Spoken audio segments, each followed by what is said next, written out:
just in the first 3 months of this year, 2021, over 9,500 cases of COVID were reported in South Africa. And those are just cases that were reported in just a period of 3 months, 9,500.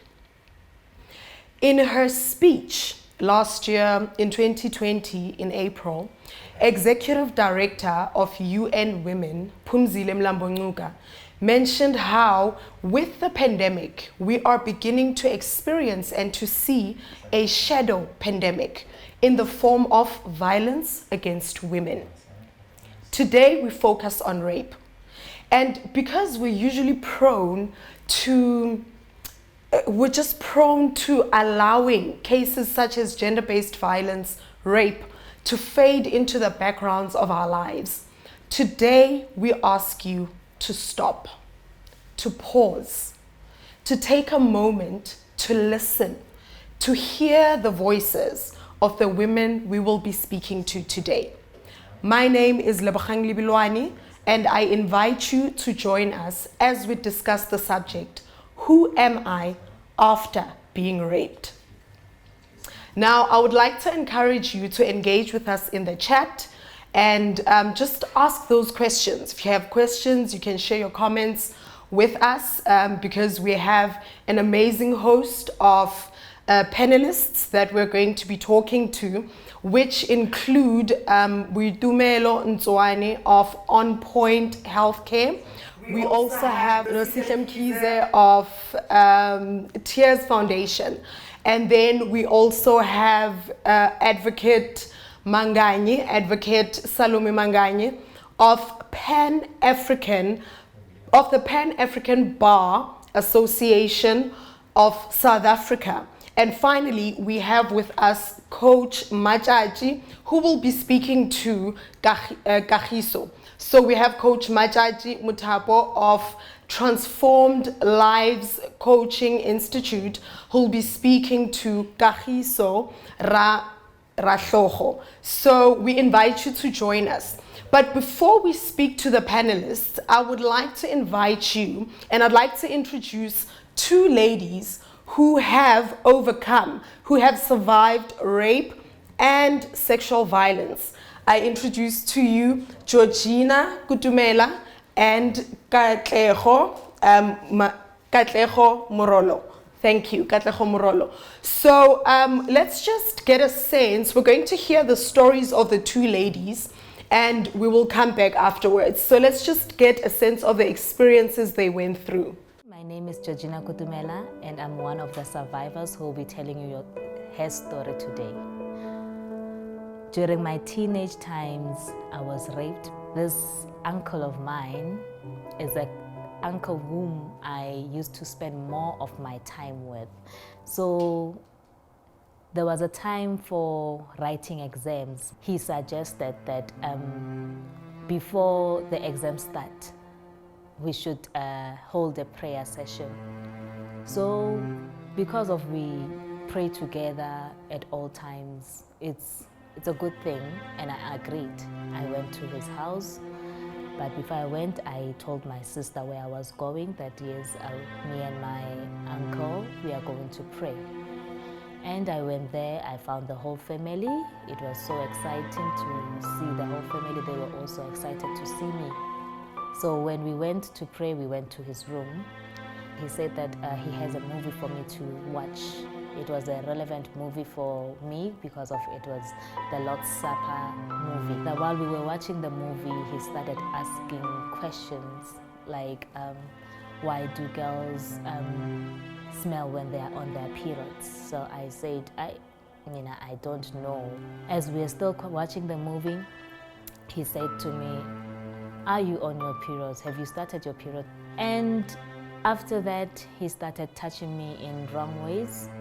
I stood up, I went to the door. The door was already closed. So what happened is that he came, and in my mind, I'm fighting this cousin of mine, I'm fighting this uncle of mine. I'm, saying no in my mind, but it's not actually happening. I'm numb, I'm quiet. He took me and he helped himself, and he opened the door in the morning. So in the morning, I went home, then I slept. Then when my mother came back, I also explained to her what happened. And my mom just gave me some antibiotics. Then she called the elders of the family. So one of my uncles, for peace sake, he said, you know what, rather let this person not come back to the place where I stay. We lived a normal life, like they said we must live a normal life. After 2 years, this person came back. When this person came back, my mom was about to go to work, so I ran to the bathroom to tell my mom that this person is here, so what do we do? So my mom just said, you know what, you will go to the front opposite, that's where my friend stays, and you will tell your friend that she must come and sleep with you. My mom went to work. It was just only me and my young sister. My friend is not coming, I'm starting to panic. I'm opening every door, every window. You know, I go to the bedroom. Unfortunately, our bedroom did not have, it has a door, but the door does not have a handle, so you can push it anyhow you want to enter. And he entered, but this time I was able to say, you know what, no, but the guy did not listen. He did what he came to do. He raped me again. I told my mom, they called the elders again. And this time the mother to the person who raped me said, you know what, even my child won't go to the police station. He won't go into prison. When you go to bed, all the time when you see in your dreams is a man that always comes to have sex with you. It broke me when the family didn't want to settle the matter well. There was a time where, honestly speaking, I hated my mom, you know, hating her because of, I believed that she was the one that was supposed to help me out. She sat with me and explained to me of what happened to her in her teenage time, that she too, the very same family, they almost raped her. That is how then I got to understand what my mother was going through. How I conquered this situation, God just automatically helped me through this. You know when you see a different kind of a man that comes. My husband knew before he got married to me that I was raped. And you know, he was so gentle. And we did get married, living a happy life, having 4 children. My children know my story. They understand, and they also are supportive of this. They want us to, you know, tell the people the story so that we can be able to help others. Georgina, thank you so much for sharing your story with us. Perhaps in just a brief moment, you can just give us a sense of your journey to healing. Okay, I will first say that healing takes time in different ways. And my healing was the healing from God. It took time for me to heal. But in the sense of what? Sometimes you will hide yourself behind somebody else's shadow so that people cannot see who you really are, what is really happening to you, what has really happened to you. But you will just hide behind somebody. You know, it's like you're wearing a mask of somebody else. Whenever you need to smile, you are always hiding your neck because of you are ashamed of letting people know what is really happening to you. But because of, you know, when I went to church, and when it was preached that, why are you angry? And I started opening up to my God to say, you know what, I'm angry that this person whom you are supposed to, you know, maybe terminate or do whatever, punish this person for me on my behalf. You are letting this person win. This person is being blessed. But then, little did I know that God had to heal me, you know. I had to learn the ways of forgiving. I had to learn the ways of being strong, of believing that, you know what, if I was not holding on to that pain and not giving it to God, when I should have given it to God the very first time that I received that pain. But then, by that time, when I didn't know that I'm holding that pain that will make me have a self-stigma, that will make me have that, when you are unable to speak forwardly to people. Yeah, maybe many people wouldn't understand, even when at school we had to make orals and I couldn't speak. It is because of I had to hide I was hiding behind somebody else's face. When I had to do an assignment, I have to call somebody else to say, Chomi, can you do it for me? Chomi, can you do that? Because of what? I have lost myself. But through God, I was able to find myself that, you know what, it is well. You can be able to be yourself again. Sure. Just 2 or 3 things that stand out for me from what you're saying, especially about hiding, that sometimes there would have to be an understanding of the fact that the person is not exactly being themselves, but there's a sense of hiding. And also you spoke about holding on to the pain. You had to learn not to hold on to the pain.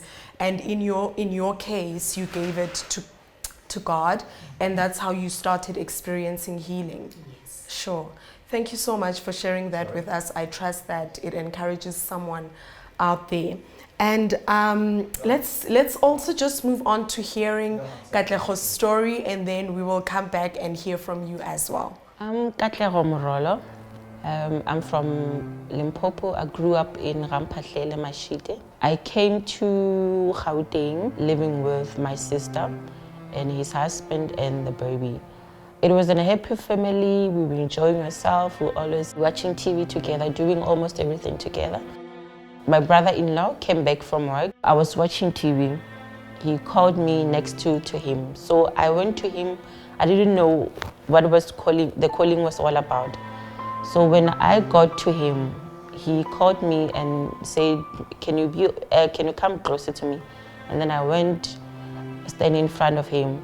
As I was standing there, he grabbed me and then put me on his lap. And that's the story about my sexual assault. He started touching me. I didn't know what he was doing up until there was something that I felt. And that's when I realized this is going to be a rape. He's going to rape me. That day, my world shattered. I remember the very same day as he was busy fingering me, I remember I saw my soul leaving my body. I started shivering. I started asking myself so many questions. I started being confused. I felt like I was dreaming. I looked at him with a face of, like, what are you doing? What's happening? But then he didn't stop. He continued doing what he wanted to do. At that moment, I was not sexually active.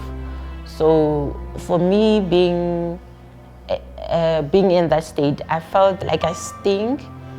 And then I just wanted to wash myself so that people cannot feel what I'm feeling.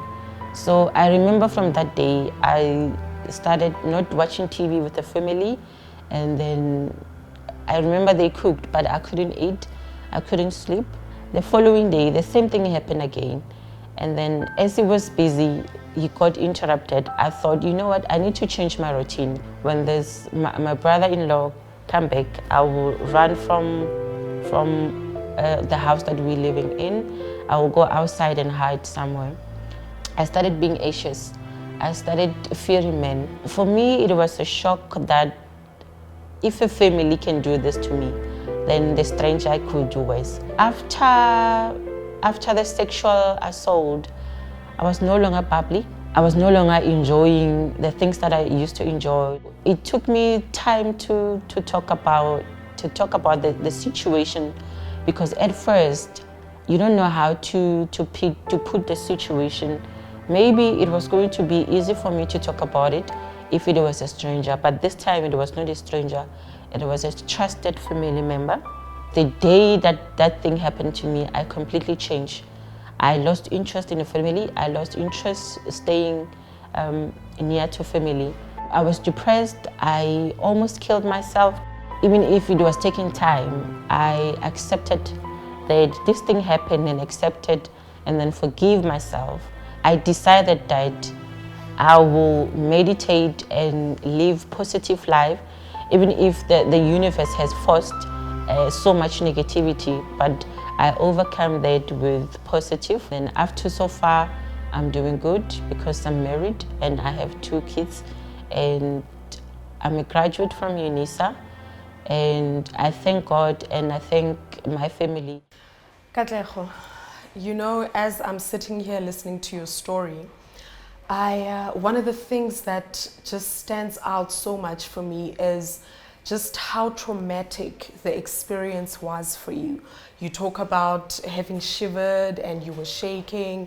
Would you like to just recap a little bit on that, just on how you experienced this as such a traumatic experience for you? Oh, thank you so much. It was a shock and a trauma to me for such a long time. Because having to be around family, for me, it was a threat. Sure. And having to be in a dark room is still a threat for me. And sometimes when I'm around family, especially male figure, I'm imagining that if he has done that to me, they are also capable of doing that to me. And it's not a good thing because you're always thinking about what the next person is going to do. And at times, they're just innocent. They're just there to give you support, or maybe just there to come and see you. But then when you see them, you're thinking something is going to go wrong. And then when you started feeling like that, it's either you go to lock yourself in a room, go to bathroom and cry because you're overwhelmed, and that day when that thing happened, it comes back again now and then. As long as you get something that trigger that, you feel the same. Like it feels like it happening at that moment. Sure, you know, also just from what you're saying, the sense of the removal of safety for you, you know, and you would think family is supposed to be a safe space, but because this was someone who was very close to you, they removed that sense of safety almost entirely, because now you don't even feel safe in your family, you know. But ladies, you overcame, and here you are sitting with us. I think maybe even as we prepare to receive Buitumelo and Nosihle, let me just find out from you, what would you say, just briefly, what would you say to that person who is going through the same thing, or the person who wants to know what does the other side look like? Georgina? Okay, I would say the other side, you become a strong woman, and at the same time, the other side, it is bright. You know, the other side, as you can see, I'm a married woman, I have 4 kids, and it means that your journey that you wanted to have as a child, you will receive it. The only thing that you need to know to do is to learn how to let go. Yeah, I know it is a process, you know, it will take time, but step by step, you will get to that other side where you are able to know to be a strong woman and stand up and do things for your own, and never even ever hide behind somebody else's face. So the other side is bright. So the other side is bright. You'll be able to stand and you don't have to hide anymore. So people can actually see you. That's so good. Thank you so much for that, Georgina. Katlego, what would you say? The other side is extremely precious and victorious, because when you started giving yourself a stigma that you are a victim, you will be a victim, but then if you remove that and say I'm a victor, you'll be able to achieve a lot. I'm speaking from experience, and the other side again, it's hope. Yeah. Because when I'm sharing my story, I'm giving hope to the person that had run through the very same trauma, and then they are not speaking. Because when you speak, you're releasing so much tension, and then you'll be able to, when you speak, you're telling the world how to speak to you, how to come close to you, and you're teaching them that even though the universe take advantage of me, I'm using my powerful voice to give hope to the voiceless.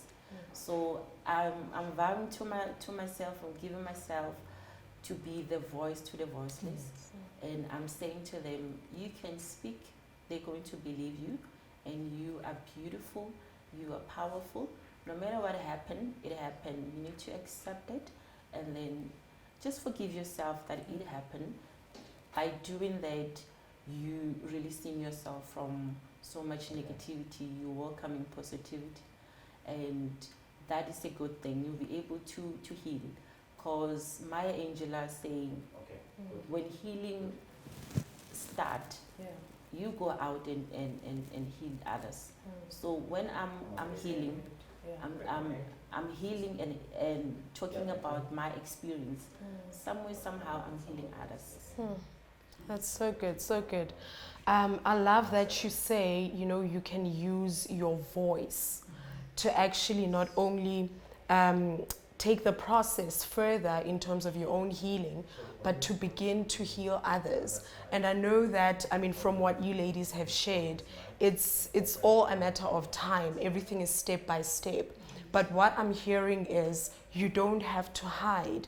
You can actually raise your voice. I love that you said you can speak, they will believe you. Because ultimately, I think to a certain extent or at a point, your voice is the most powerful tool that you have in that moment, having experienced what you experienced. So thank you so much, ladies. We truly, truly appreciate you sharing your stories with us. And I would just like to come back and encourage you to continue to share your comments with us and to share your questions with us. I would actually like to invite two of our panelists, Boitumelo Ntswane from On Point Healthcare and Nosihle Mkhize from Tears Foundation. So thank you so much, ladies. Much, much appreciated.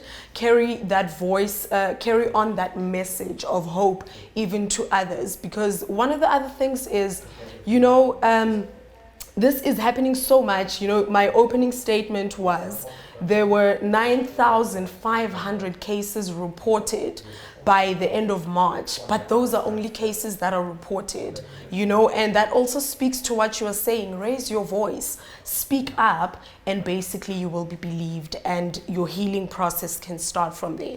So thank you, ladies, so much. My name is Kagiso Ratlhogo, 41 years of age. I would like to tell you about how I got infected with HIV or AIDS. My ex-fiancé infected me with HIV knowingly. My friend called me that, you know, Kagiso, come and check. I think there's somebody who's busy stealing in your flat. And when I come back, and then I found my ex-fiancé busy with a lady who are selling their bodies on the streets. I got mad, I got angry, I didn't know what to do, and I decided to pack my bags and go. He told me that, you know that by that time you've got AIDS. I infected you with AIDS, so welcome to the world of AIDS.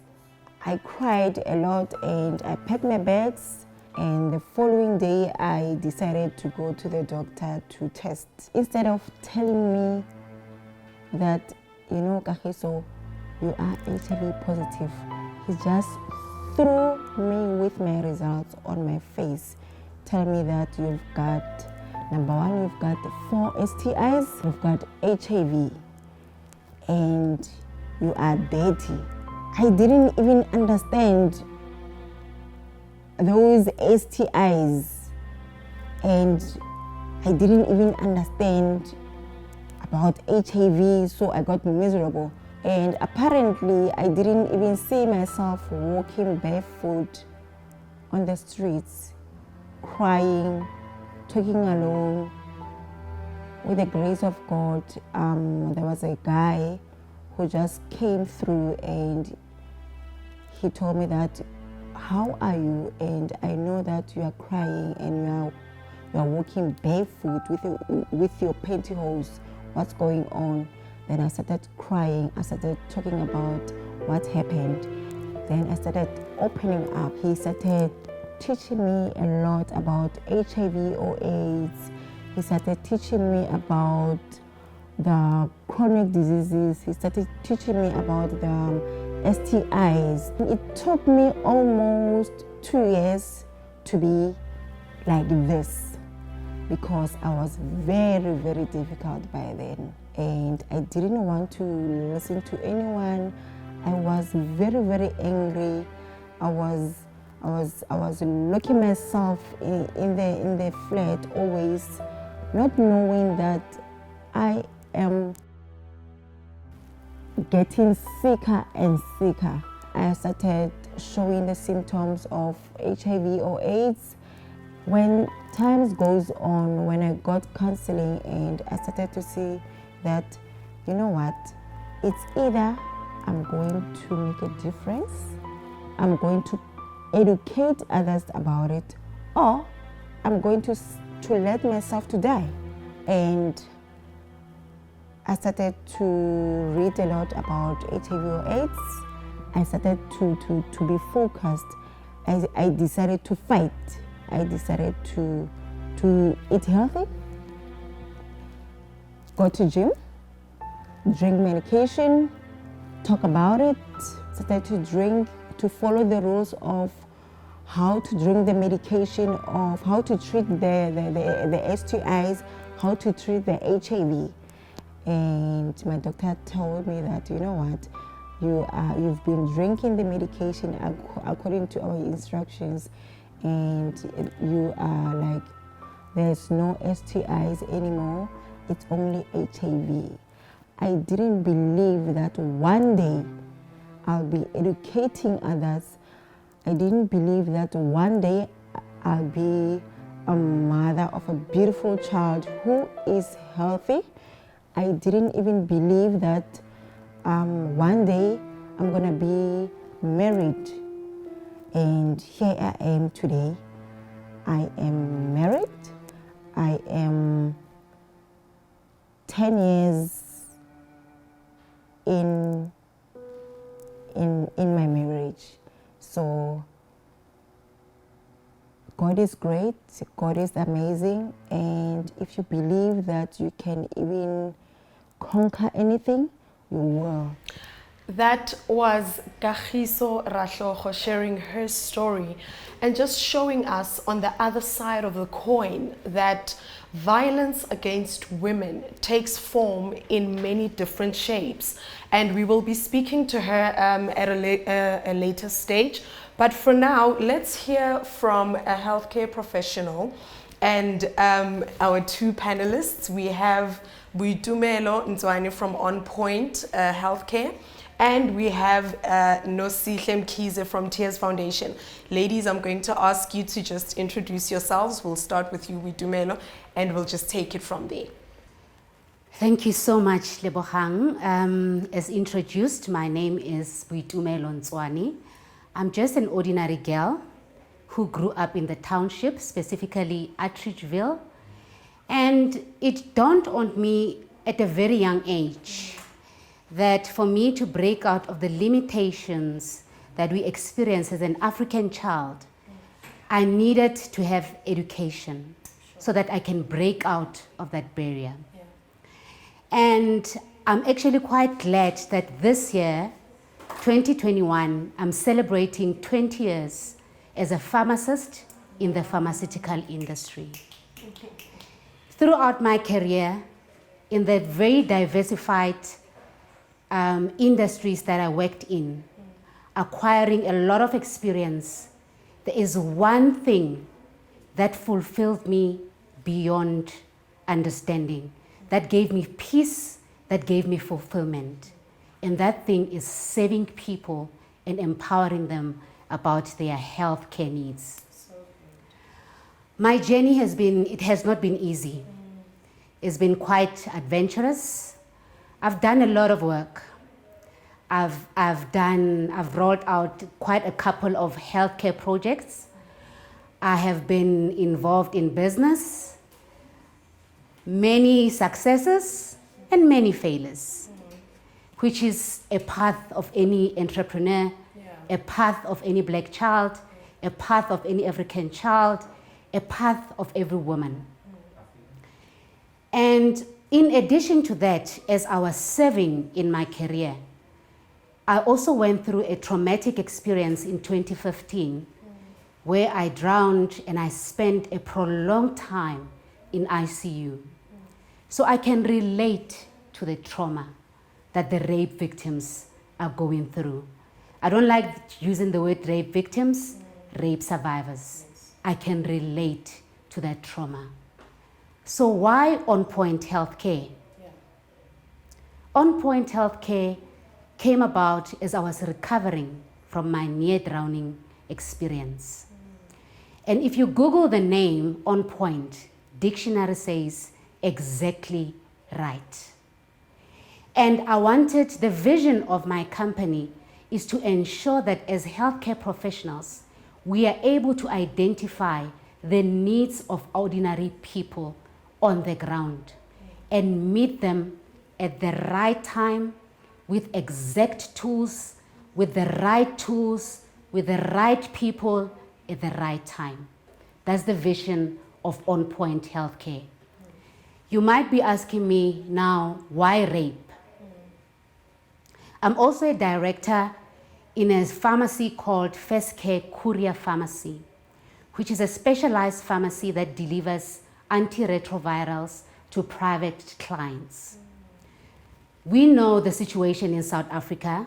Our healthcare system is, we have great inequality. 84% of our sector is serviced by the public sector, 16% is left to be serviced by the private sector. The inequality is massive. And I think the COVID-19 pandemic also exposed a lot of vulnerabilities that our sector has. So why rape?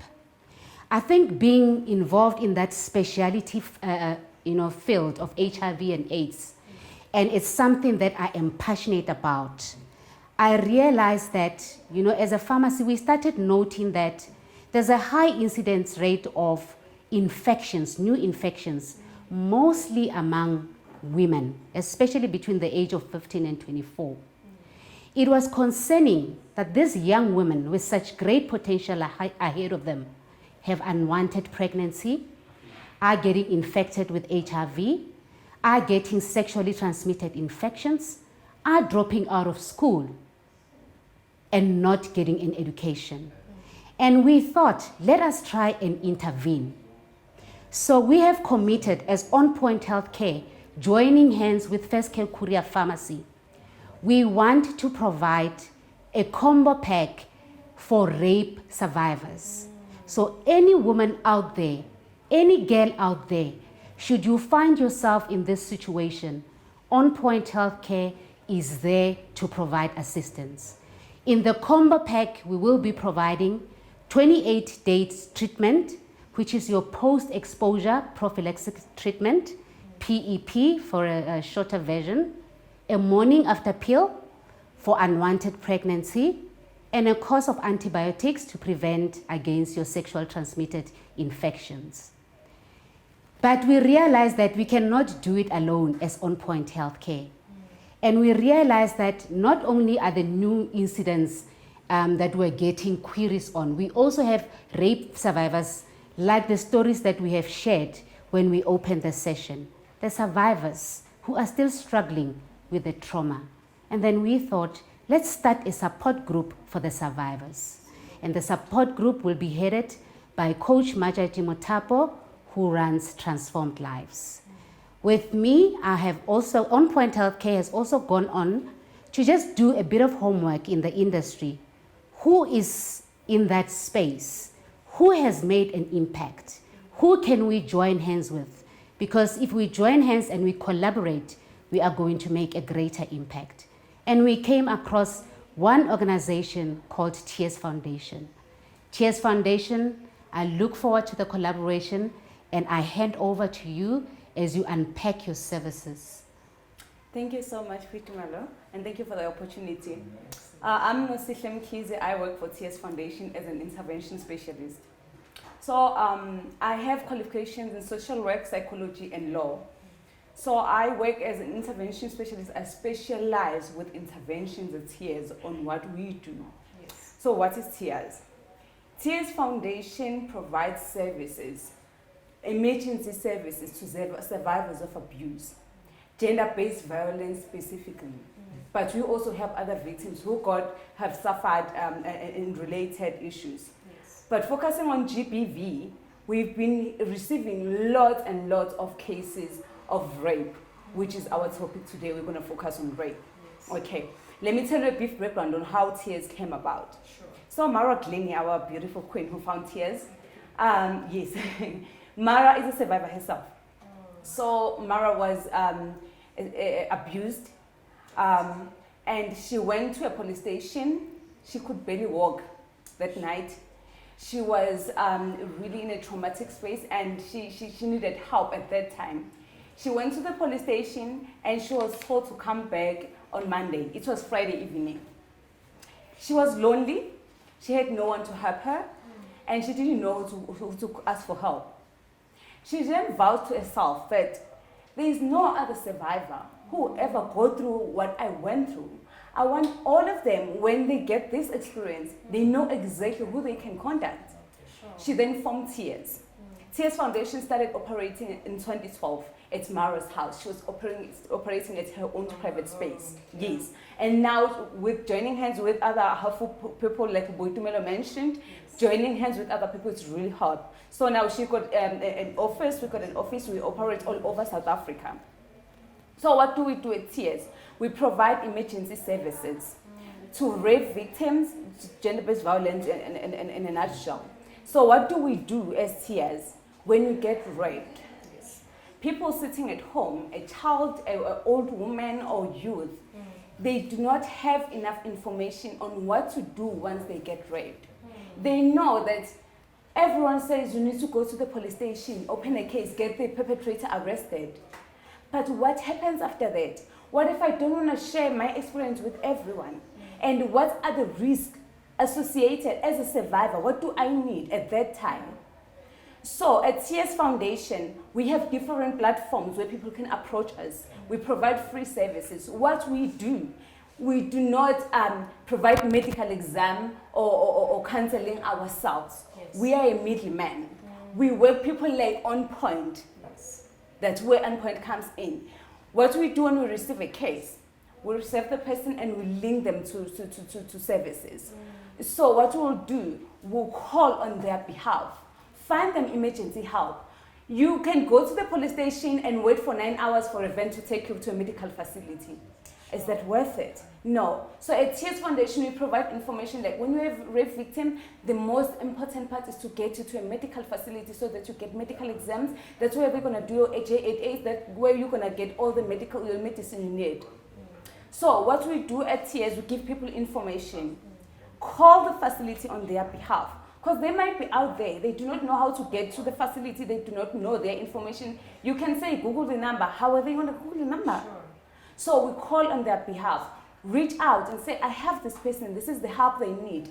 Who do I approach? And they say, okay, the person can come in. We arrange transporting them, taking them to the facility. We know the police are transporting people to medical facilities, but people do not know that. People do not know that the main thing that after getting raped, you don't need to bath. You need to get medical examined. You need to get your medication. They don't have that information. So that's where we intervene. So what we do, we don't end there. We walk the journey with the survivors. Because being a survivor, it doesn't mean that you got medical examined and you got all the medicine and you have opened your case. It ends there. Because unfortunately, that's how our services for like the existing facilities we have focused on happening at that time. But who goes back to a survivor and say, how are you doing? Because you can give them all the help they need at that time, but it doesn't end there.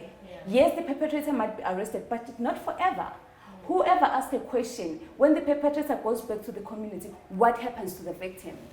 Whoever bother to go back and ask them, how are you doing? Can I get you counseling? Can I get you any kind of assistance?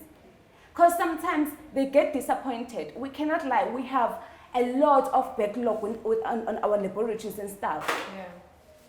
So having a victim open the case, the person is not arrested. They're disappointed. They're very vulnerable at that time. Whoever asks them, after you have went through this, would you like to report a case in case in future you get raped? Because they know I've reported the case, but no one was ever arrested. They don't understand. So what we do, sit down with them and say, okay, so this is the procedure. This is what are the laws saying. So you have got your therapy, you have got this, but now what you need to understand, therapy is not only for when you just got raped. Because normally they will go, for example, go to a medical facility, get their trauma counseling at that time, which is a most beautiful thing that they offer, and on Point Health they're gonna offer. But you still need to go to therapy even after that, because healing is a process. I'm going to refer back to the cases of Katlego and Georgina that they shared. One would say they have victored. Yes, they have victored. They've come a long way, but they still need support. They still need to talk about it, because it's also they're learning to accept their truth. They're healing other people. They also need support themselves. Okay, going back to what other services we render. We render court support. Because as much as the case is opened, the case is going to go to court. We know how the system works. The victim, they need to prove they are victims, which is very unfortunate. You have to prove that you were actually indeed raped. Whoever go to court with you. So we provide court support. Be there with them, support them, hold their hand whenever they need someone to be by their side. They go back. Sometimes they get raped, because I know there's a saying that says stranger danger myth. I'm going to reflect back to cases that the stories were shared. Sorry. Yes. Most of the cases, 80% of rape cases are not, like, perpetrators are not strangers. That's very unfortunate. Family members, it's people that you know, people you are comfortable with. They do this to you. So those people, they broke their trust. The survivor, their trust is broken. They've been betrayed. So what we're saying is that after they have went through that experience, just walk the journey with them. Someone once asked me, what do you mean we should support them? Because there's no memo I can say, follow this memo. Yes. You just listen when you have to listen. Tell them, I believe you. Because they want to be believed. That's one thing when they're about to come out. Would they believe me? Sure. So good, Nosihle, from what you have said, I'm picking up three things. One, you guys provide information. And secondly, you provide resources that can assist in the moment. And you provide supportive services that go beyond the immediate period of when this person is going through this trauma. And maybe just to find out from both of you, and maybe let me, before I come to you, let me come back to you and say that I loved how when you were speaking, you mentioned just doing what you can as on point to try and meet that gap. You spoke about 16% and 84%, that disparity. And just how also, I'm taking it, you're providing tools and resources just to try and balance the scales as much as you can, in terms of your abilities. So all great work, great resources. And let me just find out from you ladies, where or how can people get a hold of you? Where do people get a hold of you? How do they get a hold of you? Okay, I just want to put also emphasis on what you've highlighted, Lebo, to say that a collaboration like this is actually, a collaboration that will strengthen the current healthcare system in providing access to such needed services. Such a collaboration, we want to find that girl. So I'm speaking to every professional who's listening to say, these girls, they are in our villages. These girls, they are in our townships. These girls are in our churches. These girls are in our workplaces. We need to find them. And as healthcare professionals, we will form a network of providers nationally, so that should that girl call and say, I need assistance, then TS would say, go and get this treatment. Because with an intervention that On Points was to provide, you have to get the treatment within 72 hours. We are also speaking to the issue of cost. Many people cannot afford healthcare services. I'm speaking to every business out there to say, let's join hands so that we can subsidize the cost of such life-saving interventions. We cannot afford to lose our women. We cannot allow our women to continue being the face of HIV, being the face of gender-based violence. We have to stand. We are the backbones of our homes. We are the backbones of our society. And such issues need to be addressed with the right tools. Sure. Access. People being able to access the services. That it's so crucial. I think also, just speaking to what Nosihle was saying, people are not only not aware of where they can get the services, but they just don't have the information what to do afterwards. So you guys are based in Pretoria, but you can be found... Yes. We currently have a clinic in Pretoria where you can make an appointment with our nursing sisters. You can also find access to a social worker. And the type of counseling that we have is actually to monitor adherence and compliance when you are on the treatment, the 28 days of post-exposure prophylactic treatment. I'm a pharmacist, that's my specialty, and the counselors on the line are actually those that are specifically trained to offer adherence and compliance counseling. But a collaboration like TS gives us a national footprint. All our details are on our website in terms of the call center number that you can contact us on. We open from 8 until 4 o'clock during the week. And obviously we are exploring at looking at extending our hours, because most of these cases actually happen after hours. So collaboration, but we will get to you. Awesome. Joining hands together. Thank you so much, ladies. And just before we go to Advocate Manganyi, Nosihle, you mentioned something about how when you've been victimized, when you've been raped, people don't know that, don't bath, and what happens, all the different processes. And you touched a little bit on the legalities, what happens at the police station, the legal part of it.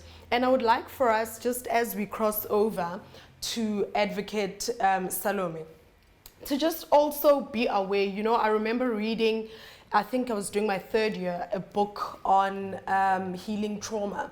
And the author said, the thing that makes it very difficult sometimes for rape, in terms of rape cases or survivors, is that when you have been victimized or you've been traumatized, a crime has been committed against you, you have a crime scene. You can say, I was mugged at this spot, or I was hijacked at this spot. But when it comes to rape, it's almost as though you carry the rape scene with you, which can also just increase the trauma that you have to experience. You mentioned how you have to go for examinations, So let's cross over to Advocate Manganyi just to hear a little bit more on the legal side, how things need to be addressed. Good evening. We have just heard about how traumatic sexual assault or rape can be on an individual.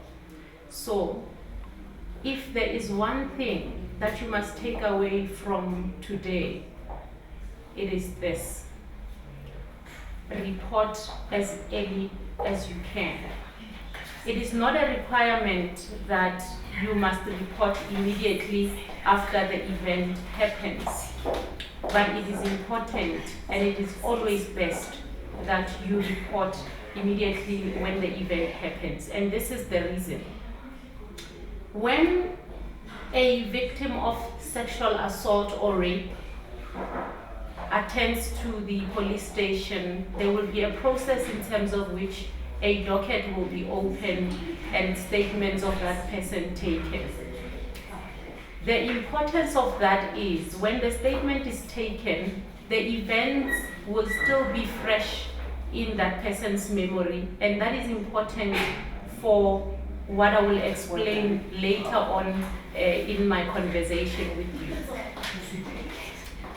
That is important because it will affect whether the state in prosecuting the perpetrator or the accused, when he is eventually found, will be able to prove its case beyond a reasonable doubt, and that person will then be sentenced. Therefore, when the rape is reported immediately, the events are still fresh and a statement can be made. What happens next is that after the case has been opened, the police will take the victim of sexual assault or rape to a medical professional. The medical professional must then examine the victim of sexual assault or rape, and they will use what is called a J88 form. This form is used in order to record all the injuries of the event.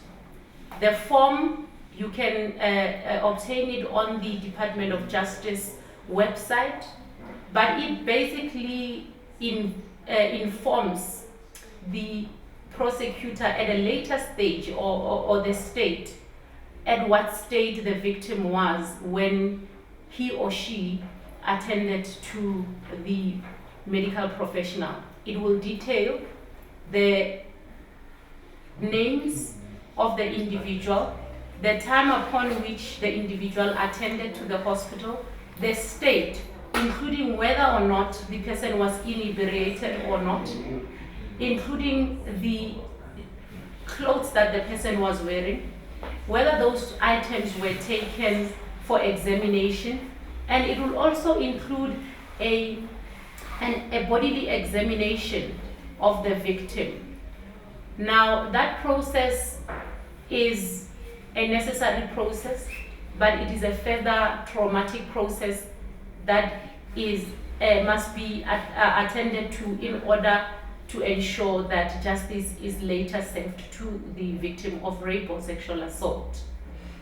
After that examination is done and the medical practitioner has written what he or she found on the victim, taken all the samples, which will include items of clothing and so on, he or she will sign that document to be correct. That document will be the basis of the investigation, and in some instances, the basis for the prosecution of the accused. Now, this is important. Therefore, it is important that, firstly, as I said, report as urgently as you can. Secondly, do not shower. I repeat, do not shower. If you have done so, you must indicate this to the medical professional. Thirdly, do not remove the items that you are wearing. And I mean including even the underwear that you are wearing, because that is important. Therefore, you must go to the medical professional as you were when the event happened. And I understand that due to the invasive nature of the rape or sexual assault, one might just be prone to popping into a shower before attending to the rape. But I repeat, do not remove any items, because this is important and will be important in the investigation and subsequently in the prosecution of the state's case. Then the last part that will come is that after the police have investigated and the accused has been identified, then there will be a case that will be brought by the state against the accused on your behalf. Then that process itself is also very difficult, because there, due to the rules of natural justice that say that a person must be tried in front of the person who is accusing them, you will have to be in court, you will have to testify, and you will have to look at the accused, because he has a constitutional right to be in court during the trial. The court environment is and will be for most an unfamiliar environment, especially in circumstances upon which you will be appearing there. But you will be guided through this process by the prosecutor who will be handling your case, and you would have perhaps received medical attention from the previous speakers on point medical health, or maybe from the government or other civil society organization. Therefore, there is no need for one to fear the court environment. Where the sexual assault or the rape happened to a minor child, the child would have been taken to a social worker who will indicate mostly that the child, due to the traumatic nature of the event, will not be able to testify in open court. In that regard, there will be an intermediary who is appointed to allow the child to testify without being in court. That is a process in terms of which minor victims are protected. Therefore, I repeat, if there is anything that you can take away from today, do not change your clothing, report immediately, and with all things, be strong, because what you go through might help someone else. Thank you. Thank you so much for that, Advocate Manganyi. Some really, really tough steps that need to be taken on the legal side. But I suppose we can really be grateful for organizations like On Point Healthcare and Tears Foundation that will be there to hold the hand of the survivor throughout the process. So thank you so much for that. And also just once again, thank you, Boitumelo and Nosihle, for your contributions. Now, we've spoken a lot about the legal side of things. We've spoken about the health side of things. But now we're going to speak to Coach Matjatji Mothapo, who is accompanied by the beautiful Kagiso Rahlogo. Kagiso is actually a finalist in the Mrs. South Africa 2021. Great stuff. You can just see how she looks. So welcome, ladies. Coach Matjatji, as mentioned previously, is the founder of Transformed Lives Coaching Institute. So let's have you'll introduce yourselves, ladies, but let's have a conversation now about the psychosocial part of dealing with such an experience. Coach? As you can imagine, rape or being sexually violated is trauma. It's very traumatic to the person that experiences it. So a lot of these things that happen stay in your mind. So the psychosocial speaks to taking care of that mind part, changing your mindset so that the lens that you now view life with is cleaned because it becomes blurry because of what you've been through. So that's basically where we come in, to try and read the survivor of any emotional baggage, any mental baggage, any negative belief, because you can't, adopt a negative belief because of what you've been through. Experienced, and we really want to empower them to be on a road to recovery. So good. And you know what, a lot of what you're saying is taking me back to the first two stories we heard when we were listening to Katlego and Georgina sharing their stories about how it has that psychological impact, the trauma, it has that kind of impact on you. And I'm just so glad that, the process can be dealt with holistically. So how would then you go about assisting somebody going through such a trauma in terms of the psychology behind it? And perhaps you can also rope in Kagiso in the conversation.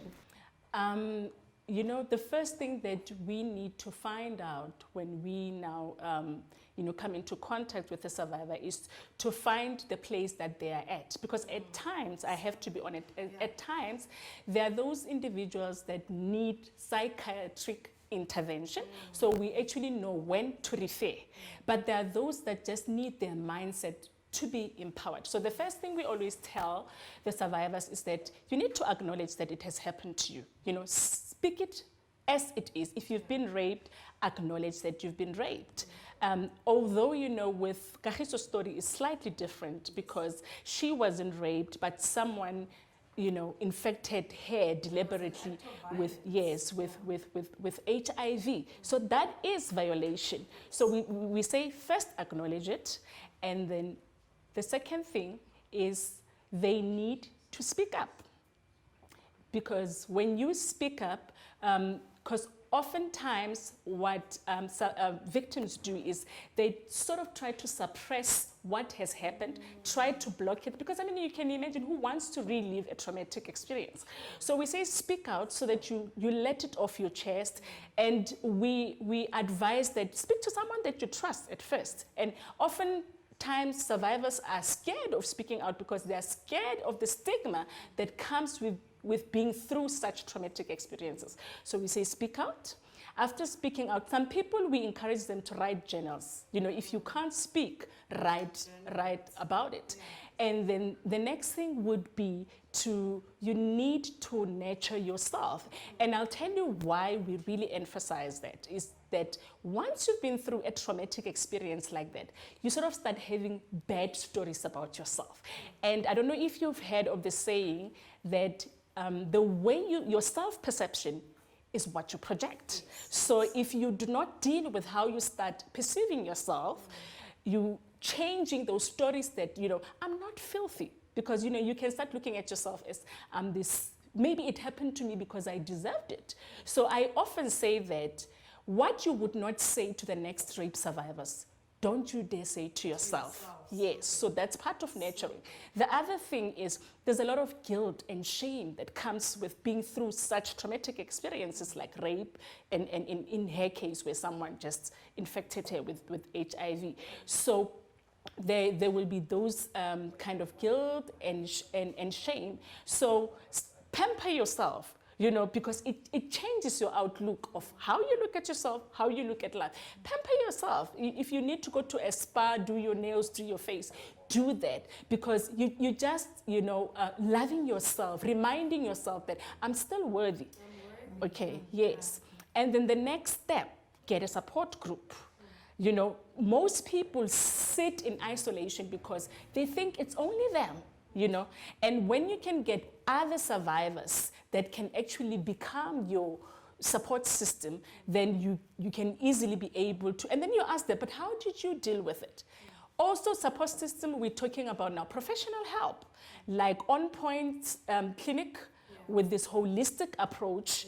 When you get that support system, then you are able to empower yourself, going forward, medically as well. Because if you don't know if you've been infected or not, then how do you now get help? How do you get treatment? So that's number 4, what we encourage them to do. And finally, continue to nurture yourself, because the mind it's a very, very, very powerful tool. It actually exhibits what you feed it. So our therapies at a Transformed Life Coaching Institute is based on reprogramming your subconscious mind. Like I said, you clear that blurry lens, and you sort of start to see life the way you're supposed to see it, not because of the experience that has now clouded, your life. Yes, so those are the steps that we usually encourage them to, take after being. Yes. So good, so good. Thank you for sharing that. Before I come back to you, I would like to rope you in. Kagiso, what thoughts can you share? I mean, you experienced a different kind of violation, you were not necessarily raped, but as we have been saying, you experienced sexual violence. So what would you say? I would say that firstly, you must cry. It's best to cry and talk about it and tell yourself that you are beautiful, you are worthy, and you are strong. And don't let anyone to tell you that you can't even achieve anything. You can achieve each and every single thing. You can follow your dreams. You can be a model like me. So you can conquer anything. So if I did it, you can also do it. If I did it, you can also do it. And here I am today, and I was given the opportunity to raise my voice by the Mrs. South Africa. Now I'm the semi-finalist of the Mrs. South Africa 2021, and I'm very, very grateful for all the strong women that gave me the opportunity to raise my voice, because I'm here now. I'm voice of the voiceless.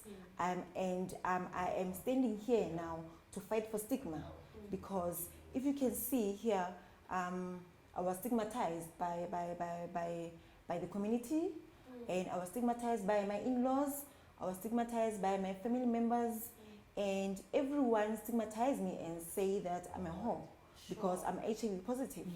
So, but I told myself that I'm not going to listen to them. I'm going to pull up my socks. I'm going to fight. I'm going to be a warrior.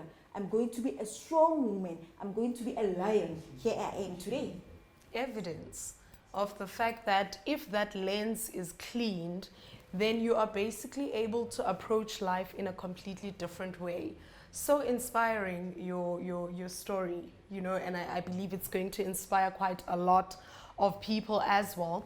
And thank you so much, ladies, for sharing. How do people get a hold of you? I'm actually a resident coach for On Point Healthcare. Awesome. So if they want my services are available at On Point Healthcare. And they will find that on the website. Yes. Right? Yes. Okay, thank you. We're going to share that information with everyone on where the website is, the contact details, the contact numbers. We're going to share all of that. I just want to appreciate you once again. And as we're drawing towards a close, I would like to just engage with everyone who is in the chat with us. I think taking from everything that we have heard, everything that has happened, something is anchored in my heart, saying that let each and every one of us do what we can where we are. Ultimately, we desire for the scourge to be done away with. We desire to not have to deal with gender-based violence or rape or people being violated in this way. But where we are, where you are, do what you are able to do. And I also just got information that there are people in the chat who have mentioned that they would like to collaborate, they would like to partner. This is amazing. We are so grateful for that. We'll be reading out their names towards the end. But for now, let's just get a sense of some of the questions that we have. It can even be 1 or 2 questions that we can just address. Thank you, Njabul. She wants to know how they can All right, awesome. All right, thank you. Just one organization, Eguphumuleni, that would like to know how they can partner. So what we're going to do is we'll drop it in the chat, the email address, the contact details that you can contact, and perhaps what you can do on your end as well is you can give us a contact number of somebody we can speak to from your organization. And I believe it's the same organization, Polokwane, in Polokwane rather, Eguphumuleni. Or there's an organization in Polokwane that would also like to collaborate. So we're totally grateful for those, for just people stepping up and saying, listen, we feel we can play a role, we feel we can do something, how can we join hands? And I think that was part of the beautiful message that was just coming across all throughout the session, that if we join hands and do what we can, where we can, then we'll be able to get a lot more done. We'll be able to push the bar a little further. So I'm not sure if there are any more questions. Njabulo? Okay. Let's just give a moment to get more questions from the chat. I'm unfortunately not able to go onto the desk. So somebody asked the question, is the counseling for rape only? I think, Coach, you can take that one. Okay, at On Point Health, the services that I am offering is for rape only. But if we offer different kinds of services at Transformed Lives Coaching Institute, so they can actually get my details and be able to contact me at Transformed Life Institute, and I'll be able to help them. All right, great. So your partnership with On Point is specifically for rape. Yes. To deal with the rape. Yes. But as an entity, Transformed Lives provides different kinds of services for different kinds of counseling, basically. Okay, that's awesome. So there is your response. Once again, we are going to share the details in the chat of how you can get a hold of Coach Majaji from Transformed Lives and the other panelists that we had, in case you would like to get in contact with them. But as well, please do type it in as well. Type in your contact details, give us your name, tell us what your inquiry is, and we will make sure that from our end, we're able to contact you, to speak back to you. And you know, I'm just sitting here thinking, Miss, I can't get over it. Mrs., thank you. Mrs. South Africa. I just reflected back on something that you said about how the moment you stand up and sort of not listen to the voices that are coming in from the outside, but making a decision, determining that this is who I am. I'm not who, you know, I'm not the stigma. That's what they are saying. And as well, I think another thing that I'm finding so valuable about today's session is that people speak from the little knowledge that they have. And maybe this can go out as an encouragement to all of us. You know, I usually like to say to people, have an authentic conversation with yourself. Sometimes people don't know the prejudices that you have. They don't know the criticisms that you have. But be authentic, at least with yourself. And once you're kind of aware, you know what? I actually still have 1, 2, 3 prejudices against people who've been raped or people who've been violated sexually, against all different types of people. The moment you sit down with yourself and you are authentic and you just say to yourself, you know what, I have 1, 2, 3 prejudices, then challenge yourself, firstly to get knowledge, to get more information, because you are going to speak at the level of where you are. You are what you say. For example, what she experienced when she said people were stigmatizing her, calling her names because she had been infected with HIV, not even knowing how it happened, that somebody intentionally determined to do this to her. Those people, that is a reflection of where you are standing. That's also a reflection of what you know. So let's have that authentic conversation with ourselves. have the authentic conversation with yourself, and then challenge yourself to get more knowledge. You know, when I know that I need to kind of, okay, Lebo, you've got a problem here. It's when something is being communicated as someone's experience, and I feel a certain way. You know, I feel a certain way that I can feel I'm resisting this. Then I need to say to myself, why am I resisting? First and foremost, because this person is sharing their experience. So what am I resisting? You know, and those are the little cues that show you need to have that authentic conversation and just challenge yourself, get knowledge, get information, speak to people who've been affected. That might help to also alter your thinking towards them. And I believe that brings us to the end of our session today. Thank you so much for joining us. All the stakeholders out there, all the people who are actively engaged in assisting survivors of rape and sexual violence and all kinds of violence against women, really. We're truly grateful. So we truly appreciate it. And maybe one last thing that I can say, we are not expected to do what we cannot do. You're not expected to do what you are unable to do. All we're asking you to do is do what you can do. And by so doing, we're going to start seeing a shift. Enjoy the rest of the evening.